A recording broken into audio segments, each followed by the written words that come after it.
Ladies and gentlemen, good day and welcome to Satin Creditcare Network Limited Q1 FY26 Analyst Conference Call. As a reminder, all participant lines will be in the listen-only mode, and there will be an opportunity for you to ask questions after the presentation concludes. Should you need assistance during this conference call, please signal an operator by pressing star, then zero on your touchtone phone. Please note that this conference is being recorded. I now hand the conference over to Mr. Mayank Mistry from JM Financial Institutional Securities Limited. Thank you, and over to you, sir. Thank you, Palak, and good morning, everyone. On behalf of JM Financial, I welcome all participants on the call and thank the management of Satin Creditcare Network Limited for the opportunity to host this call. For today's call, we have with us the members of the management and the leadership team of Satin Creditcare Network. From the management team, we have Dr. H.P. Singh, Chairman and MD, Mr. Jugal Kataria, Group Controller, and Ms. Aditi Singh, Chief Strategy Officer. I now hand over the call to Dr. H.P. Singh for his opening remarks, post which we can open the floor for Q&A. Thank you, and over to you, sir. Thank you, Mayank. Good morning, everyone. Thank you for joining us to discuss our company's performance during the first quarter of the financial year 25-26. As we hear the news of floods and heavy rainfall in a few regions, I hope you and your family are safe and keeping healthy. I believe you have had the opportunity to go through our quarterly results and investor presentation. They can be referred through our website or the stock exchanges. I am pleased to share that we have released our 6th annual integrated report for the financial year 25, and it's available on the official website of our company. I warmly encourage all stakeholders to explore it. This year's theme, Legacy Leadership Composing the Unwritten, offers a comprehensive lens into our organization. It presents an in-depth view of our resilient business model built over the years and showcases our integrated performance across financial strategy, non-strategy, and ESG dimensions.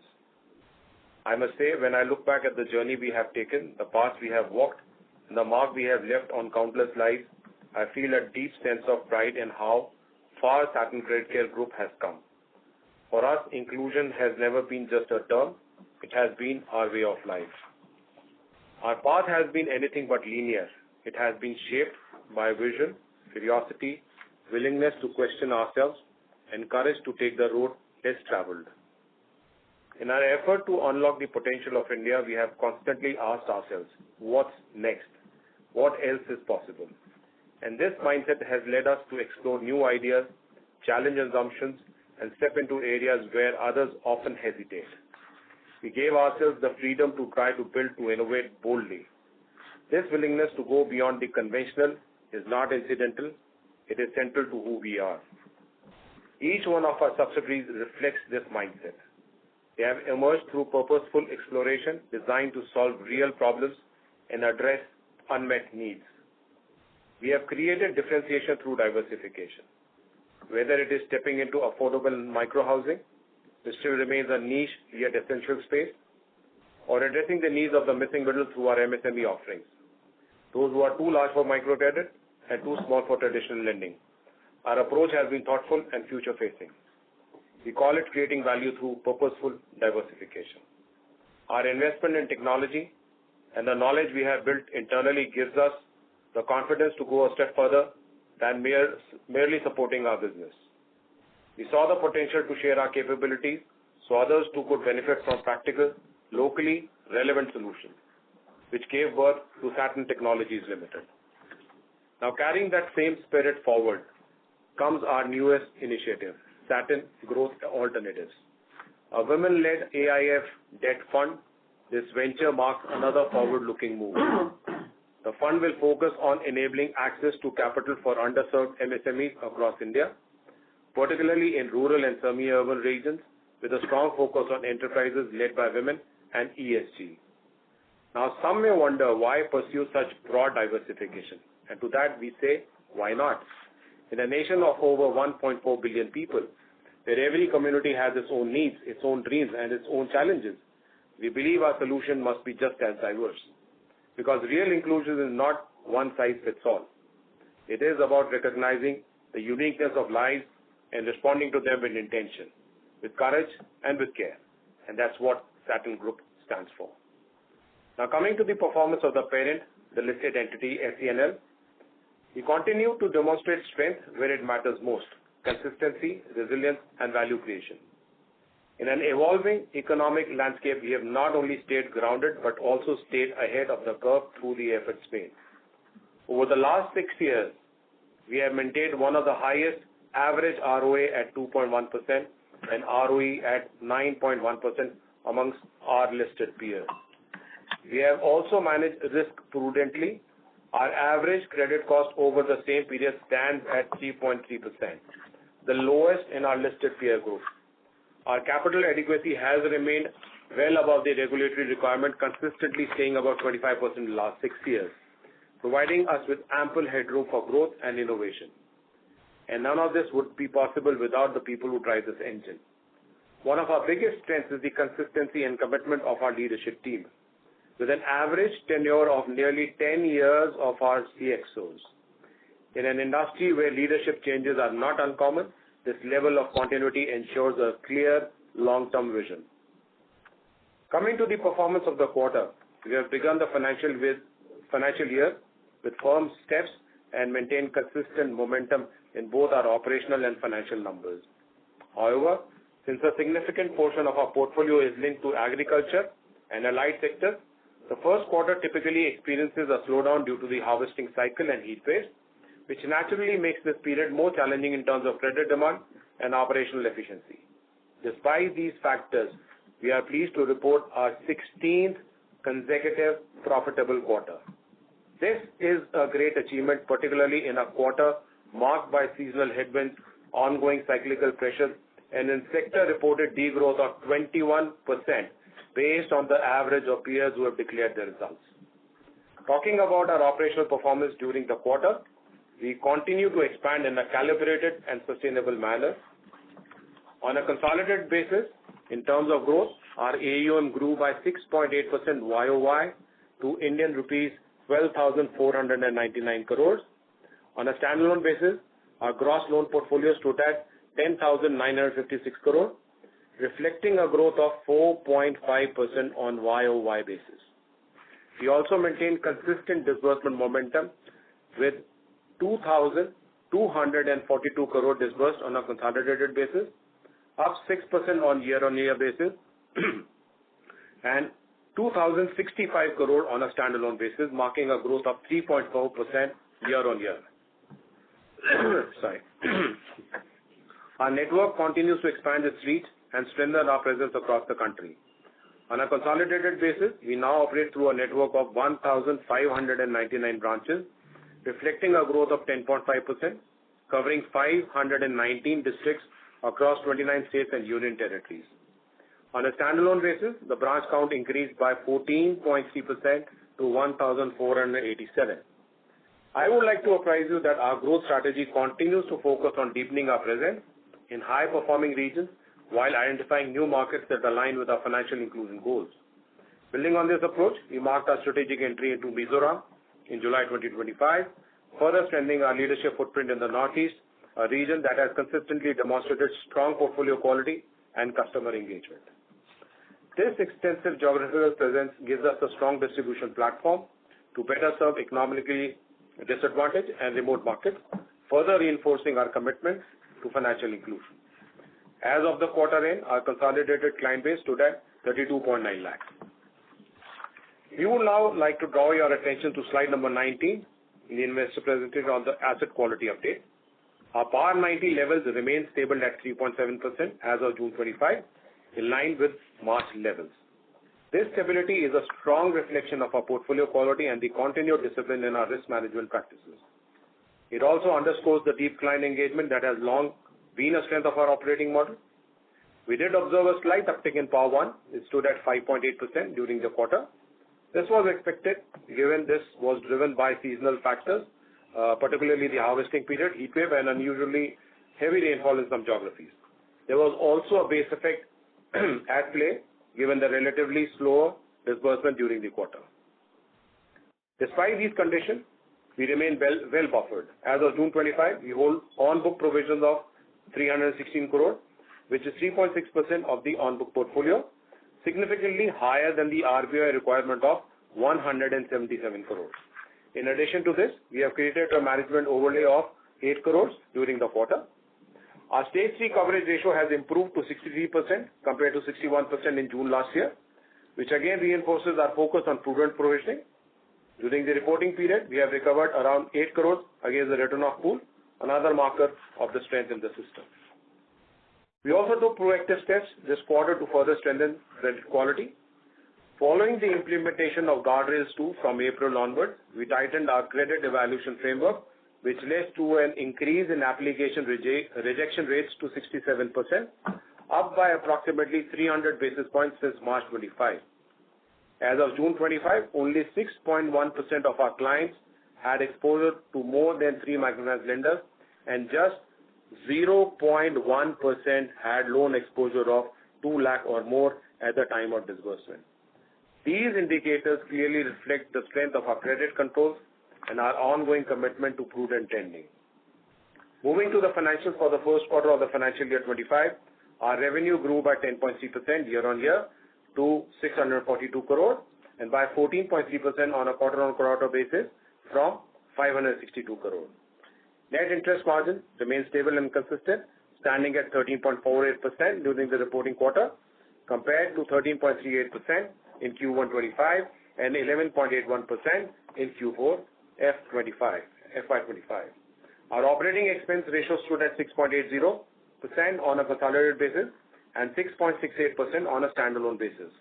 While the ratio remains elevated when compared to the same period last year, largely due to sector-wide challenges, it has shown sequential improvement. This improvement is a result of our ongoing cost rationalization efforts as operational conditions begin to stabilize. Loan loss ratio on a standalone basis stood at 4.84%, slightly elevated due to the inherent seasonality of the period, along with a reduction in AUM on a quarter-on-quarter basis caused by muted disbursements and write-offs. That said, we are actively managing this through strengthened collection and tighter portfolio monitoring to ensure stability in the coming quarters. On a consolidated basis, return on assets and return on equity stood at 1.50% and 7.06% respectively, while on a standalone basis, they stood at 1.51% and 5.97%. We reported a PAT of 45 crore on a consolidated basis, whereas 43 crore on standalone basis for the quarter, reinforcing our ability to maintain profitability even in a stressed first quarter, establishing us as an outlier. Coming on the borrowing front, we continue to operate on a strong and well-balanced funding base. The company's financial position remains strong with CRAR of 26%. During the quarter, the company has adequate liquidity of approximately 2,000 crores coupled with undrawn sanctions of 401 crores. This financial strength reinforces our stability and further strengthens stakeholders' confidence in the company. On our targeted credit cost for the financial year 25-26, we are targeting a reduction compared to FY25, where it stood at 4.6%. While we remain mindful of the evolving environment, we are committed to strengthening both our financial and operational performance through disciplined execution, deeper field engagement, and a continued focus on serving our customers responsibly and sustainably. I'm also pleased to share a significant development during the quarter on the governance front. We further strengthened our board with the induction of 2 highly distinguished professionals, Mr. Ashok Kumar Sharma, former Executive Director of the Life Insurance Corporation of India, and Mr. Anupam Kunal Gangahar, a seasoned chartered accountant, as independent directors. We are certain that their expertise will add meaningful value to the board and support the organization's long-term strategic vision. Our commitment to responsible business also extends beyond compliance. It is deeply rooted in our approach to environmental stewardship. By understanding our carbon footprint, we are driving targeted actions to reduce emissions and contribute to global climate goals. Furthermore, in financial year 24-25, we conducted our first formal materiality assessment. This exercise enabled us to identify 21 material topics that highlight the key areas we need to focus on based on a rigorous 4-step evaluation process. Coming on the recognition front, we are proud to share that Satin was ranked 57th amongst India's great places to work for 25 and was honored as the Microfinance Institution of the Year at the FinVision AI Excellence Award. These recognitions reaffirms our values of innovation and inclusion and reflect the collective efforts of our team and the trust placed in us by our clients. Speaking of the industry, we strongly believe that microfinance is not just a promising sector, it's a critical one. With nearly 70% of India's population living in rural areas and a significant portion still outside the formal credit system, the demand for small-ticket need-based financing continues to grow. Microfinance fills this gap with purpose and precision. As highlighted in the Avendus Capital Report, the sector is currently navigating a transitional phase, but the groundwork being laid today is expected to yield resilient and profitable operations in the coming cycle. We fully resonate with the view and remain confident in this role the sector will continue to play in driving inclusive and sustainable development across the country. Now sharing with you financial and operational heights of our company, starting with the consolidated highlights. We have a customer base of around 32.9 lakhs as on Q1 FY26, with presence spanning in 1,599 branches across 519 districts in 29 states and UTs of India. Our top 4 states contribute to 56% of total AUM as at Q1 FY26, and the states are UP, Bihar, Assam, and West Bengal. Standalone highlights: our average ticket size of FMI lending for the reporting quarter stood at 56,000 rupees. We have a well-diversified customer base of 32.2 lakh clients with 76% rural exposure. Pan-India presence with 1,487 branches. The shareholders' equity stood at 2,870 crore as on June 25. GNP as on June 25 stood at 3.7%. The overall provision coverage ratio increased to 97% in June 25 versus 91% in June 24. Total borrowing stood at 8,328 crores as of June 25. Debt to equity ratio as of June 25 stood at 2.9x. As on June 25, 97.7% of our districts have less than 1% of AUM. An update on subsidiaries. As a one-stop diversified financial services provider for rural India, our subsidiaries work collectively to expand financial access. Leveraging our strong microfinance outreach, we provide affordable housing and retail MSME loans to clients who have completed 2 or more loan cycles with us and require higher credit support. Satin Housing Finance Limited has now reached an AUM of 961 crores, which grew by 25% YOY, having presence across 20 states with 9,432 customers. SHFL has a 100% retail book, GNP of 3.1% as of June 25. The company has 34 active lenders, including NHB Refinance, CRAR of 48.3% and gearing of 2.3x. PAT for Q1 FY26 stood at 57 lakhs. Credit rating of A- stable from ICRA. Satin Finserv Limited, the company's MSME lending arm, has reached an AUM of 582 crores. We are running down the business correspondent book and focusing on building the retail MSME book. MSME on-book portfolio grew by 56%, CRAR of 36.8% and gearing of 2.4x. PAT stood at 1.9 crores. 21 active lenders, including banks, impact funds, etc. Credit rating of A- stable from ICRA. Lastly, thank you for joining us today and for walking alongside us as we build a stronger, more inclusive, and more purpose-driven future. With this, I would like to open the floor for questions. Thank you very much. We will now begin the question and answer session. Anyone who wishes to ask a question may please press star and 1 on their touchtone telephone. If you wish to remove yourself from the question queue, you may please press star and 2.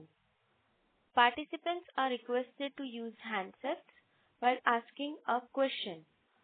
Ladies and gentlemen, we will wait for a moment while the question queue assembles.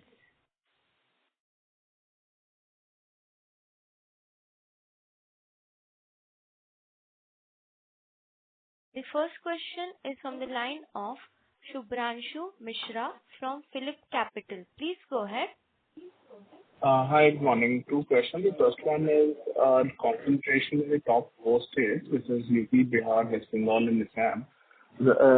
Together, they are roughly around 56% of the AUM.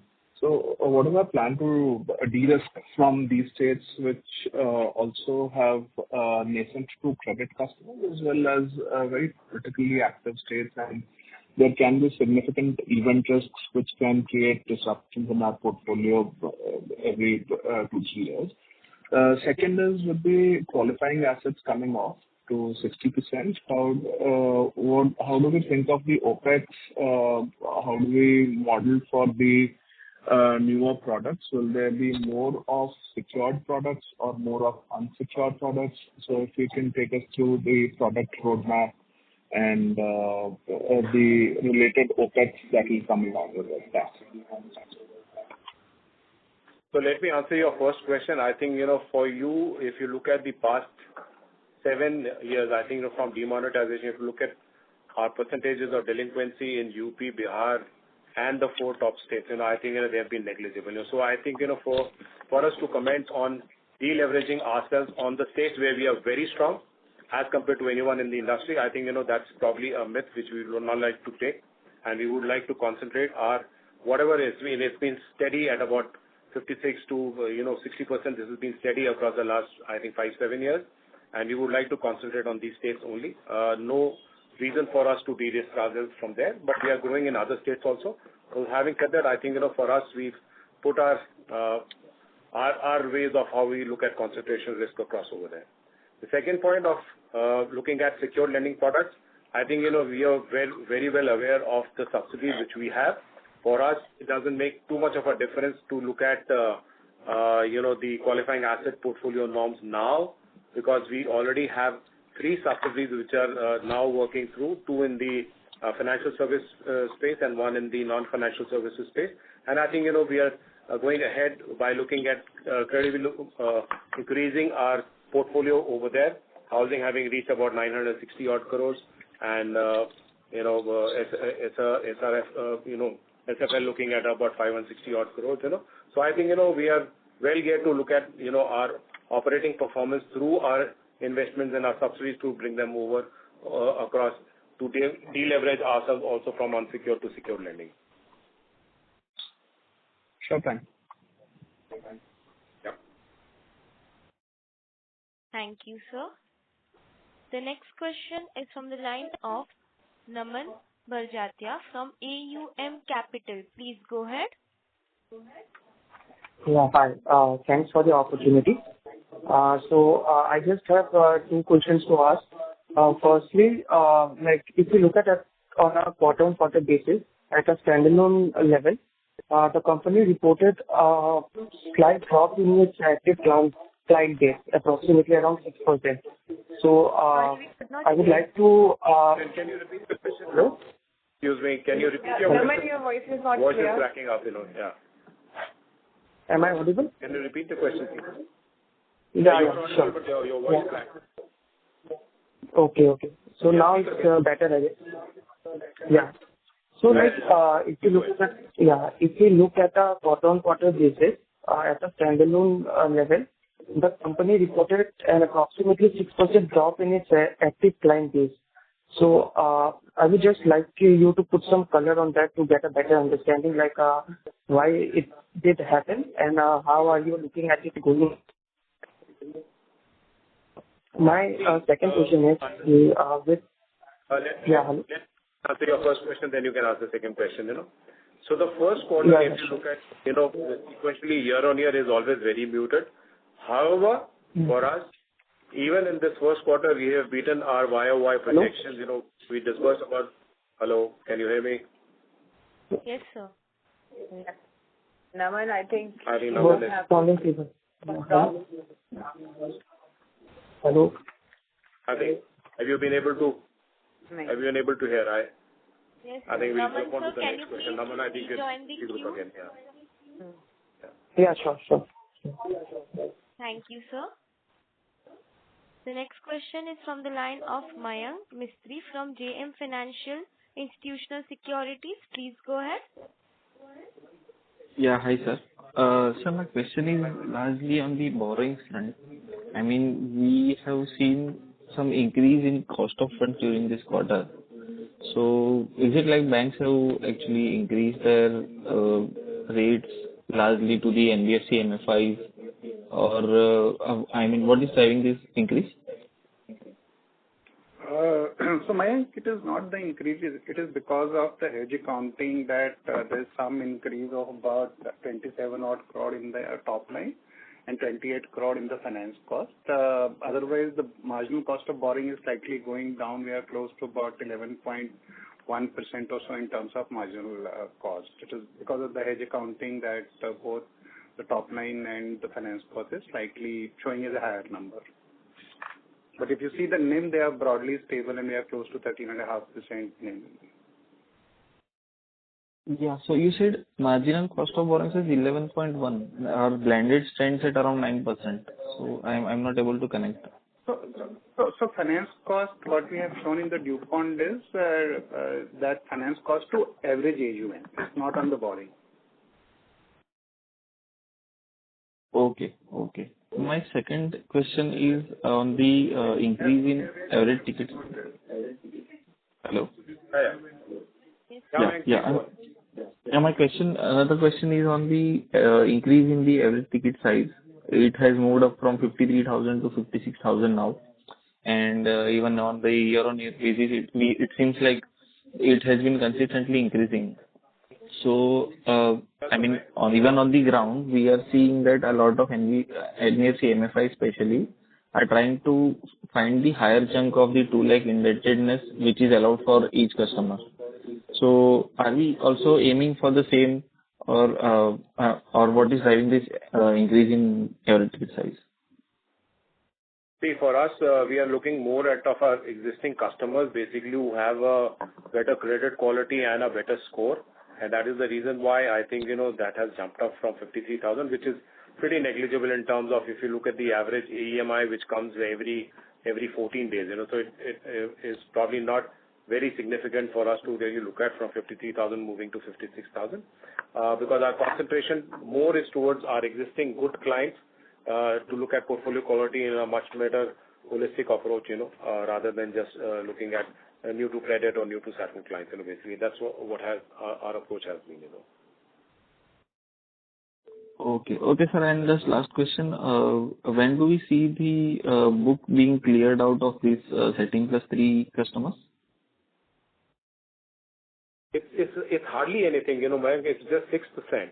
If you look at the entire industry, we probably have the lowest this thing, So I think, that's how, we've probably configured ourselves. If you look at the composition for us, close to about, if I have the figures, only Satin customers are technically 48.53%. These are the numbers. Satin Plus 1 is 29.66%. Satin Plus 2 is 15.76%, which means Satin Plus 1 and Satin Plus 2 are close to about 94%, There's hardly just 6% which is at Satin Plus 3. And this technically would be more of our existing borrowers rather than anything else, Yeah, so actually, I also give you a figure that after Guardrails 2 has been imposed, this is not now being done. So this is out. This was previous to that. And now it's absolutely zero. So it's only Satin Plus 2. And I gave you that number of 0.1% of any client attendance beyond 2 lakhs. That is what not we are doing. So basically there are a lot of filters which we put in across. And that's the reason for our portfolio quality being better than, not many, Okay, sir. That's all from my side. Thank you and all the best. Thanks, ma'am. Thank you, sir. The next question is from the line of Naman Bharjatia from AUM Capital. Please go ahead.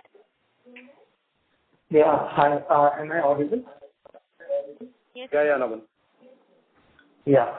So my question was that if you look at on a quarter basis, the company reported approximately 6% drop in its active client base. So just wanted to understand why it did happen and how are you looking at it going ahead? So Naman, as I think, you couldn't hear at that point of time.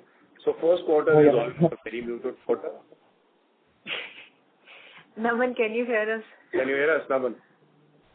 Yeah, now I'm able to hear you. And am I audible? Yes. Yeah, you are. You are. So as I said, first quarter is always a muted quarter.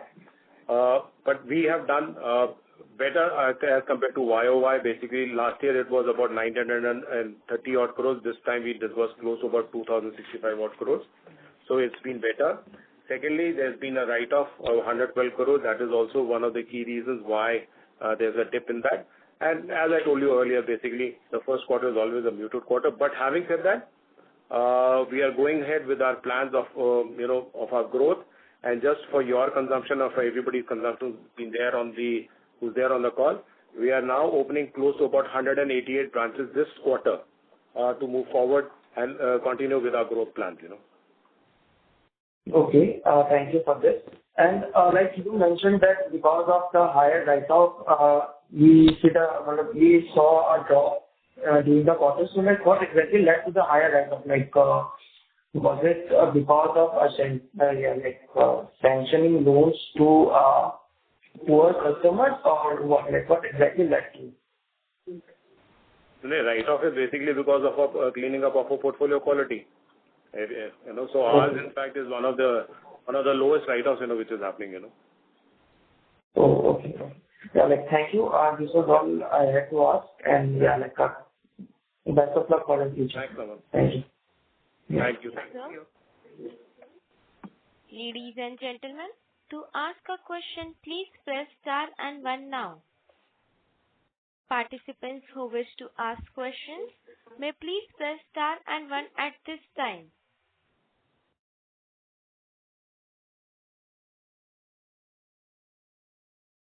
The next question is from the line of Prabhudayan Sharma, an individual investor. Please go ahead.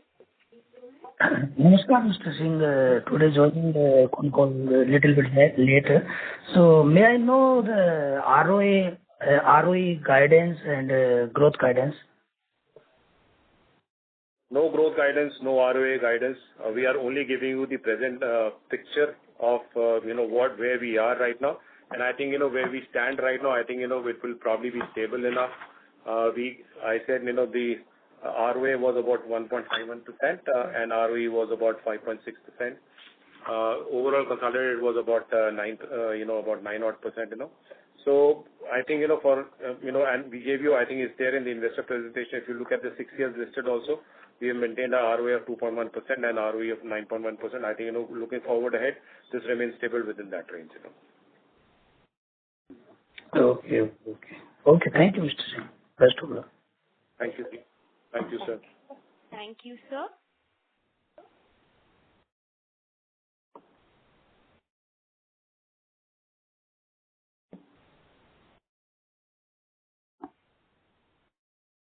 As there are no further questions from the participants, I now hand the conference over to Aditi Singh for closing comments.